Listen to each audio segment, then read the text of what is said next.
The alarm panel kept throwing the same zone. Chem storage motion. Third time in one night. My supervisor told me to stop calling it in and just reset it. Cheap company, cheap rules, one guard per site. And that's the thing, one guard means every choice is a trap. If you treat it like nothing, you're reckless. If you treat it like something, you're making problems. I'd already gotten that stupid tone from my supervisor earlier in the week, like I was a kid tattling because I logged a door alarm that turned out to be wind. They love that word. Wind. Faulty. Glitch. Anything except someone was here. So I stood there at the panel, thumb hovering over reset, and I felt that familiar anger come up, the kind that makes you want to break the screen just to stop it for talking back. The zone hit again like it was tapping my skull. Chem storage motion. Fine. I grabbed my flashlight, clipped it tight in my fist, and walked. I walked the factory floor with my light low. The place sounded alive. Pipes ticking, vents humming, metal settling. My boots slapped the concrete, and I hated how loud they were. I kept trying to breathe steady like it mattered. The chem cage sat at the far end like always. Chain link walls, warning signs, padlock. The door contact showed closed. The motion still pinged. It made no sense.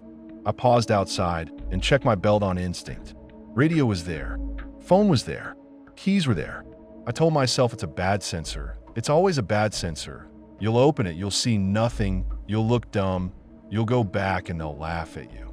Then I caught a smell pushing out through the chain link, chemical stink, and something sweeter underneath like burnt plastic. That smell killed the bad sensor story in my head. I unlocked it and stepped inside. The air hit my eyes. My beam moved over drums on pallets, labels, caps, crusty residue. Then it landed on fresh boot prints and dust. Not mine. Deep tread. Vet. It wasn't subtle. Whoever made them didn't tiptoe. They walked like they owned the place. The wet part got me most because dust doesn't hold that clean edge unless it's recent. My throat tightened and I felt my pulse in my ears. I swept my light behind the drums and saw a phone screen pop on for half a second, then go black. That tiny flash of light felt personal, like someone had been watching me come in and got bored. I swung the beam harder and a guy stepped out. Wire cutters in one hand, my radio in the other. He'd pulled it off my belt without me noticing. He smiled like I was slow. Not scared, not frantic, just amused. Like this was his shift and I was the inconvenience. I didn't give him a speech. I just moved because if I froze, I knew I'd stay frozen. A lunge for the radio, and he rushed me first. Fast, close, ugly. I swung my flashlight and smashed him across the head. I felt it connect, solid, heavy. Then he dropped hard to the concrete. For one stupid heartbeat, I thought, okay, done. Then he grabbed a drum valve as he fell and cracked it open like it was planned. Liquid splashed my boots. It wasn't a dramatic splash, just enough to coat and drip. My skin started to itch through the fabric like ants. The itch turned into a burn so fast it made me gasp. I jerked back and almost slipped because the floor went slick. I tried to stomp my feet like an idiot, like I could shake it off. The smell got sharper and that sweet burnt note got stronger. He didn't scramble for the cage door. He didn't try to run past me. He rolled up, eyes fixed past my shoulder, and bolted for the breaker panel on the wall outside the cage. Before I could even process it, he slapped it open and killed the lights. The whole plant dropped into black. My flashlight beam suddenly felt pathetic, a narrow tunnel in a huge building. In that darkness, my own breathing sounded panicked, like I was giving away my position. I heard him moving fast, boots scraping, metal clinking. Then I saw a small orange flare low to the ground. He lit something and shoved it under a pallet. I don't know if it was paper or a rag or what. I just saw fire catch and start eating. Smoke climbed immediately, thick and harsh, and mixed with the chemical stink until the air tasted wrong. My eyes watered and my throat locked up. I tried to charge him, but my feet screamed inside my boots and the slick spot under me made my legs hesitate. That half-second delay mattered. He used it. He moved like he knew the layout, like he'd walked it before. The alarm finally started wailing, and then the sprinklers kicked on. Not some gentle mist. Hard, pounding lines of water that turned everything into chaos. It didn't put the fear out, it just spread it around. The smoke didn't disappear, it just got heavy and stingy and hard to see through. My boots felt like they were full of needles. My hands started burning too from grabbing chain and pallets and whatever I could keep from slipping. I dropped low because the air up high shredded my lungs. I crawled, gagging, dragging myself out of the cage like it was trying to keep me in there. I made it to the open floor and turned my light back toward the Kim area. I caught him for a second, just a shape slipping through the dark, moving clean, not coughing, not stumbling. My radio sat dead in his hand. Dead because he'd already done something to it, or because he liked the idea of me yelling into nothing. That part still pisses me off more than anything. He stole my only line out and walked away like he'd done me a favor. I got my phone out with shaking hands and called 911. I could barely talk without coughing. I said chemical storage, someone inside, fire, burning. I remember staring at the drums and realizing I couldn't tell them what chemical it was because no one ever told me. I was the guy paid to exist on camera, not the guy paid to know. I sat on the concrete, feet throbbing, and watched the sprinklers pound down while the alarm screamed like it had all night to warn me and chose the worst moment. Firefighters came in masked up and calm, like they'd been born in smoke. They asked where the guy went, and I pointed into the black and felt stupid because the answer was gone. They told me not to touch my boots. They cut them off anyway because I couldn't get them off without using my hands, and my hands were already raw. When they peeled my socks off, my feet looked angry, blotchy, like something had chewed on my skin. It wasn't movie acid. It was worse in a different way. Quiet damage that just kept spreading. Then the suit showed up. Plant manager first, clean jacket, annoyed face. My supervisor right behind him, that same "don't make this messy" look. The plant manager asked what I did, not what happened. Like I'd wandered into a restricted cage for fun. I told him there was a guy in there with cutters and my radio. I told him the guy opened a drum and lit a fire. My supervisor jumped in fast, talking over me, saying we're still assessing, saying likely sensor malfunction, saying minor pallet fire contained. I stared at him like, are you seriously doing this while I'm sitting here barefoot with chemical burns? He wouldn't meet my eyes. The report the next day said faulty sensor, minor fire. No mention of the guy. No mention of the open drum. It read like a copy-paste template. My supervisor slid it across the desk and told me to sign. I told him to put intruder in it. He leaned back and said if I pushed that, the client would pull the contract and then a lot of people would be out of work. He said it like I'd be the villain. He also hinted, real casual, that police would start asking questions about why I entered a chem cage without proper PP, why the site only had one guard, why the radios weren't secured, why the cameras didn't catch anything. Like all of their cheap choices would somehow land on my head. That's when I understood the real system. The alarms aren't there to protect you. They're there to protect paperwork. I signed because I needed the paycheck and I hated myself for it. I went back to that site because that's what broke people do.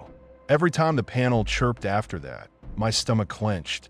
Every time I walked near Kim's storage, my feet itched like my skin remembered.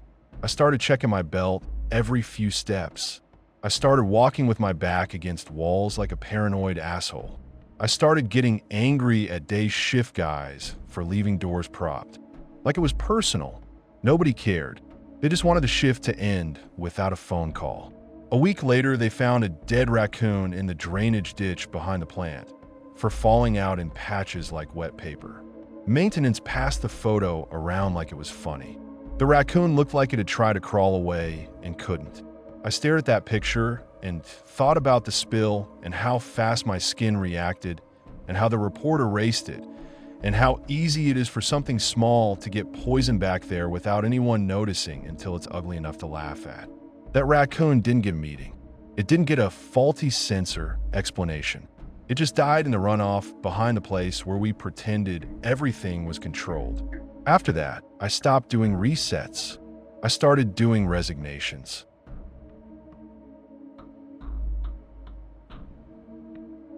I found a guy in a mall garage stairwell curled under a baby blanket that looked like it came from a dumpster. I didn't want the fight. I wanted him gone before security cameras caught me harassing someone. That's how this place ran. Everything was customer care until somebody bled. Then it was, why didn't you follow procedure? I was on nights, usually solo, walking concrete loops that never got cleaner no matter how many emails they sent about increasing presence. The stairwells were the worst. They trapped heat, they trapped stink, and they sat just off camera enough that anything could happen and still be your problem. I tapped his shoe with my baton. He didn't wake. I leaned closer and smelled rot, sweat, sour breath, something infected. Not just dirty. This was meat going bad. It hit my nose and stuck there. I told him he couldn't sleep there and had to move along. My voice sounded small in the echo. He didn't react, so I tapped harder like I was poking a dead animal. His eyes opened fast and wrong. Not sleepy, not confused. Like a switch. His hand shot out and grabbed my wrist and clamped down with his teeth through my glove. Teeth through leather, through that cheap cut-resistant lining the company bragged about in training. He didn't bite and release. He latched and ground his jaw like he wanted to drag something out of me. Pain lit up my forearm and warm wetness pushed into the glove. I jerked back and he came up swinging a broken plastic shiv, jagged like a snapped toothbrush. White, filthy, too small to look like a weapon until it moved. He slashed at my sleeve and clicked it against my baton. I tried to keep distance on the gritty stair paint, but the landing was tight and my boots slipped on old grime. The blanket slid off him and I saw thin legs, crusted pants, socks black with rot. He looked small until he moved. Then he filled the whole space. I kicked him off, hard, more panic than technique, and he slammed into the wall. He didn't fall. He bounced and came right back. I swung my baton toward his forearm to break the angle, and he ducked like he'd done it before. He made this wet, gagging laugh, not aimed at me, like it bubbled up out of his throat. It made my skin crawl because it sounded saved up, like he'd been holding it for the right person. I slammed the stairwell door. He wedged his arm in the gap and kept pushing, fingers curling around the edge, nails split and dark. I threw my shoulder into the door and felt the frame shake. He pushed back steady, not frantic. The laugh turned into a cough, then quiet breathing right on the crack, like he was inches away from my face. My radio sputtered. Static, a half word, then nothing. Concrete kills signal in those stairwells. My backup was across the property doing dock checks because management thought 2 guards could cover an entire mall if we worked smarter. I hit the talk button again and got a burst of noise that might have been my own voice. My hand was slick inside the glove. The bite pulsed. He shoved again and the door opened another inch. I saw his eye in a gap, red and wet, locked on me. The broken plastic shiv flashed near the crack like a little white tooth. I didn't want to crack him with the baton and end up on somebody's phone as security beating a homeless man, but I also didn't want to die in a stairwell because I tried to be polite. I sprayed pepper hard, and he screamed like I'd burned him alive. The sound went high, then dropped into a choking wail that bounced off concrete and came back at me. Pepper fog blew through the gap and caught my own eyes.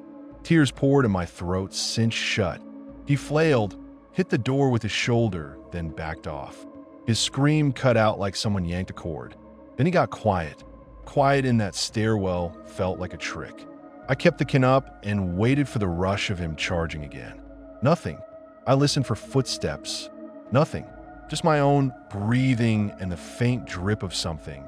Maybe pipes, maybe spit. I shoved the door shut, slid the bar across even though it barely latched, and backed away one step at a time. My partner finally came on the radio, annoyed, asking what I needed.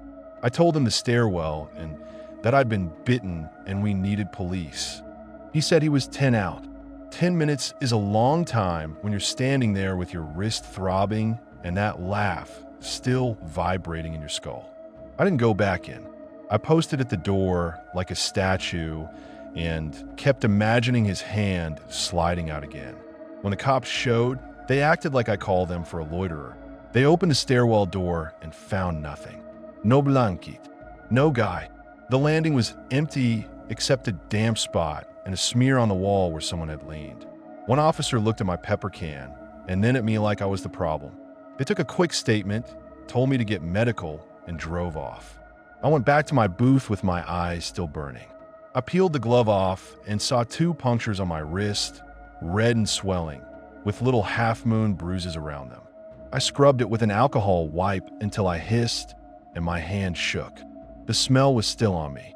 It clung under the alcohol like it was part of my skin now. I thought it was over until I got back to my booth and found my locker open.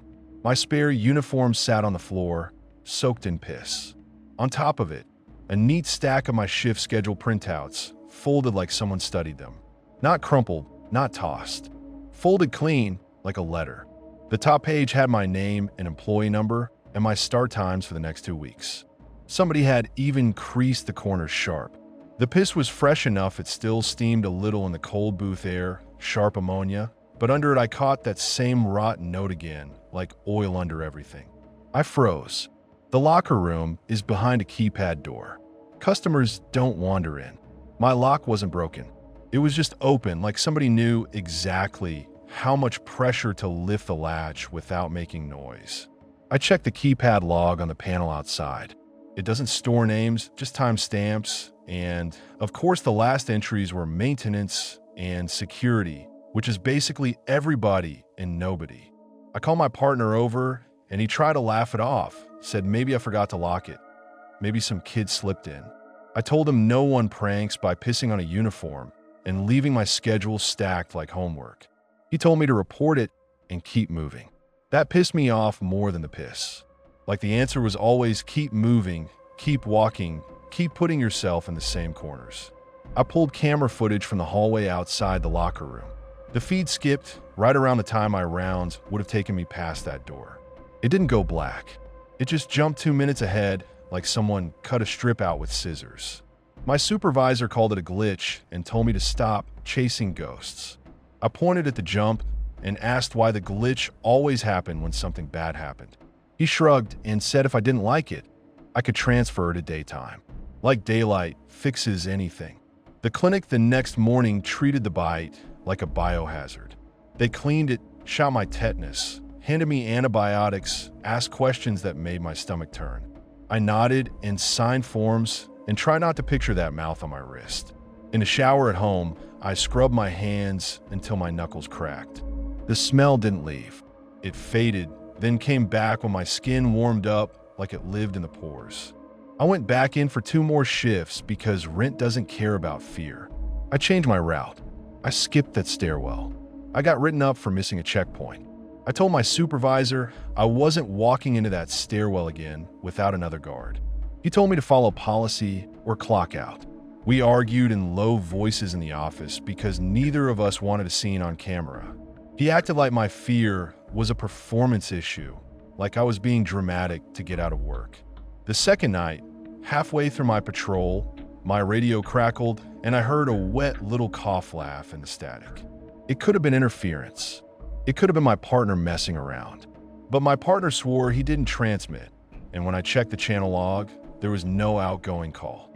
Just a blip of carrier signal and then dead air. I stood in the garage aisle between columns and felt my stomach knot. I could smell that rot again, even though nobody was near me.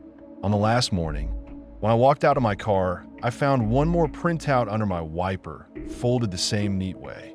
No note, no message, just my next shift circled in pen like a target. I didn't even get angry. I just felt tired and sick, like something had already decided how this would go if I kept showing up. I quit 2 days later. HR asked for proof. I laughed in their face because the proof was the smell on my hands that wouldn't wash off and the fact that somebody I tried to move along now knew exactly when I'd be alone.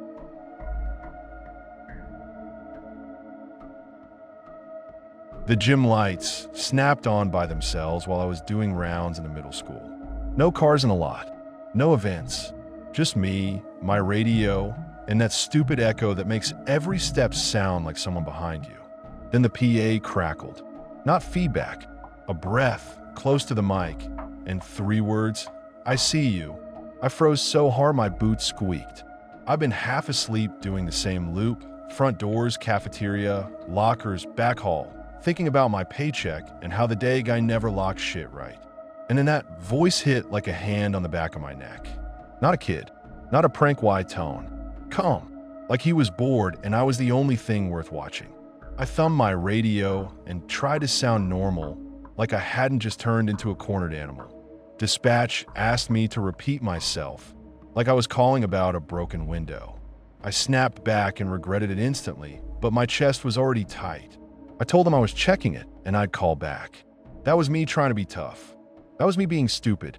I ran to the office to kill the system. The front office sits by the main entrance, all glass and cheap security theater. I yanked the door, crossed to the PA panel behind the secretary desk, and my stomach did that drop again.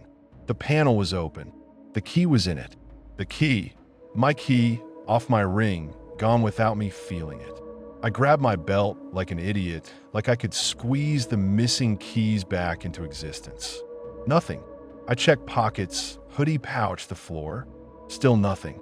Someone took them off me while I walked my rounds. That meant he'd been close enough to brush me, and I didn't even notice. I started replaying every hallway turn, every time I stopped to listen, every time I stared at a dark classroom window. I kept thinking, how the fuck did you not feel that? I hit the camera monitor on the office wall, the little DVR setup they brag about in meetings. Half the screens were black. The ones that worked showed empty hallways in that cheap green night mode, and I couldn't tell if the blobs were lockers or a guy hugging the wall. I rewound 10 minutes, and the timeline skipped like it had holes, like somebody already yanked footage or the system just didn't give a shit. That made me mad in this ugly, helpless way. I called my supervisor, straight to voicemail. I called again, and it rang out. So it was me alone, with a voice on the PA and my keys missing, and I could almost hear my boss tomorrow acting shocked and blaming me anyway. I checked my belt again and started arguing with myself. Leave, lock up, wait outside, be smart. Then the other voice. Don't be dramatic, handle it, don't be a bitch. That fight burned time, and I swear I felt like somebody was laughing at me from the ceiling tiles. I cut through the hall and heard a basketball bounce once in the gym. One clean bounce, then silence. I didn't even want to go in. My brain screamed to back out, lock the building, wait outside, do literally anything else. But I picture my boss calling me a pussy. I picture the report. Guard heard noise, left post. Pride makes you do dumb shit. I yanked the door and swung my light. Nobody, just the court and the bleachers and the ball rolling slow like it got pushed. It wasn't bouncing wild. It rolled steady, like somebody gave it a shove and wanted me to track it all the way until it died against the wall. The sound of it scraping the floor was tiny, and it still echoed. I stepped in anyway. I kept my radio in my hand and my flashlight up like it mattered. I checked the corners, under the bleachers, the stage curtain. Nothing moved, but the gym felt used, like someone had been in there breathing, waiting, letting me work myself up. I checked the equipment room. The padlock hung open and warm. I didn't even like touching it.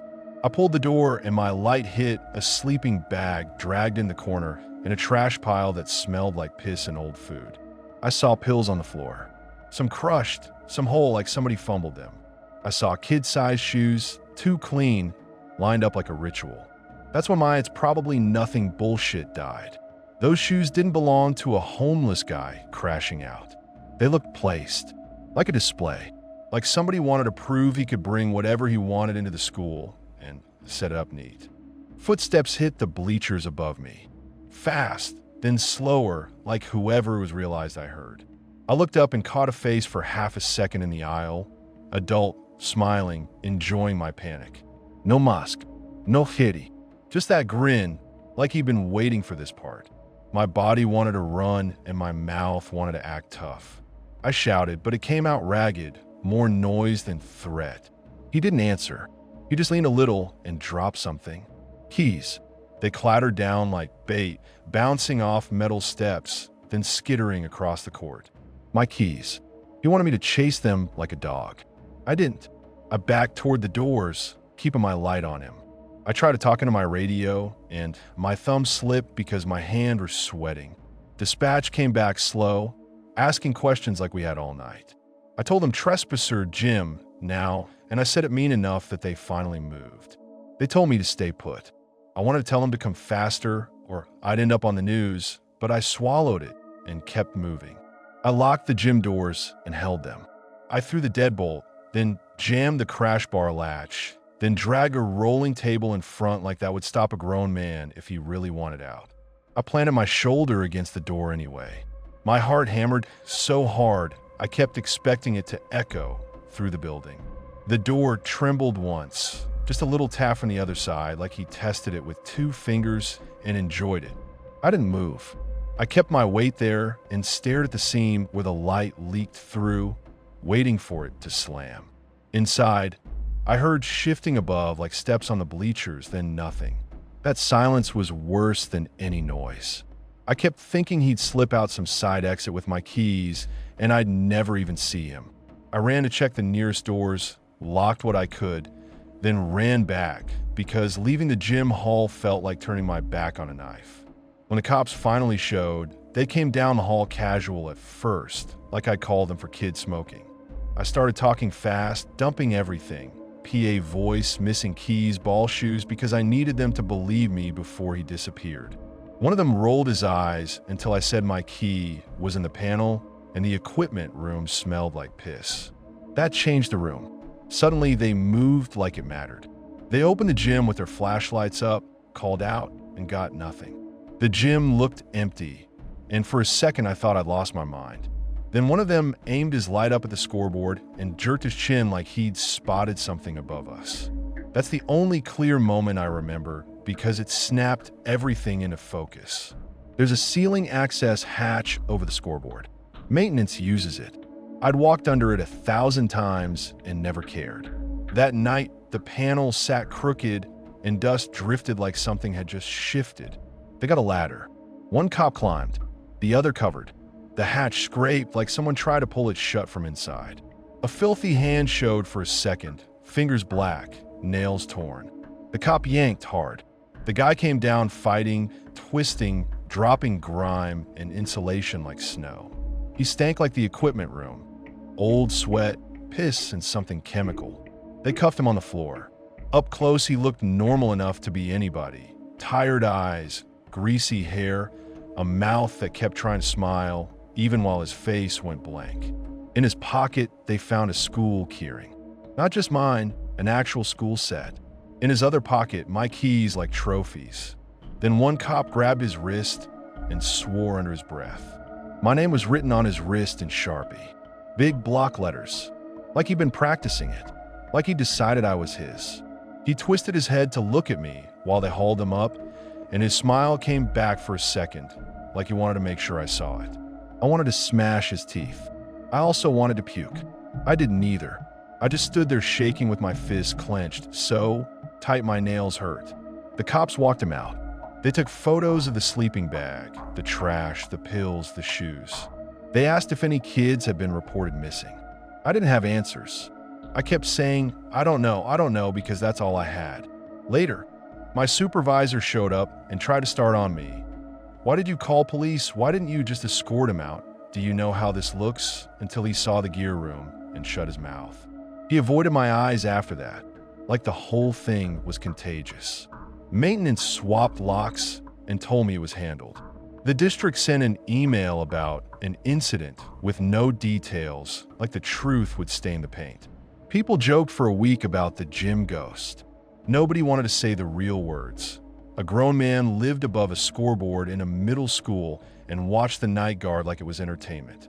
I still work nights. I still hear that PA hiss when the building is quiet, and my stomach drops like it wants to leave my body first.